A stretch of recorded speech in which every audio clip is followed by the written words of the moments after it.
बिस्मिल्लाहिर्रहमानिर्रहीम, अस्सलाम वालेकुम। आज जिस तरह से नवाब शाह में इमरान खान साहब रिहाई रैली थी और कारकुनों पर जो तशद्दुद किया गया, जो लाठी चार्ज किया गया और जिस तरह से हमारे वर्कर जख्मी हुए और हमारे इनायत अली रिंद साहब जो है वो गिरफ्तार है, राना ताबिश साहब गिरफ्तार है, हमारे वर्कर गिरफ्तार है, तो मैं एक ही मेरा सवाल है कि आपने कहा कि 26 नवंबर को ये आए थे, मुसल्लह होकर आए थे, क्लाशनकोफ लेकर आए थे, हालांकि वहां भी हम निहत्ते आए थे। आज तो दिन था, आज क्या जुर्म हमने किया था कि आपने इतनी लाठियां चलाई, इतने आपने लोगों को जख्मी किया और इतने, आखिर आप इस पाकिस्तान को क्या बनाना चाहते हैं?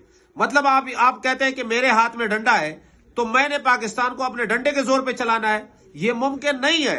वो वक्त गुजर गया जब लोग आपके डंडे से डरते थे, जब आप मार्शल लॉ लगाते थे लोग जो है वो चुप जाते थे, जब आप खिताब में कहते थे कि मेरे हम वतनों, तो लोग मिठाइयां बांटते थे। अब मेरे हम वतनों को कोई मिठाइयां नहीं बांटते। खुदा का वास्ता है, इस मुल्क को तोड़े मत, ये साजिशें मत करें। इमरान खान साहब को रिहा करें और खास तौर पर जो हमारे वर्कर गिरफ्तार हैं फौरी तौर पर रिहा करें, वरना इसका रिएक्शन बहुत खतरनाक आएगा। आप जो कुछ करने जा रहे हैं ये मुल्क के लिए ठीक नहीं है, ये आवाम के लिए ठीक नहीं है।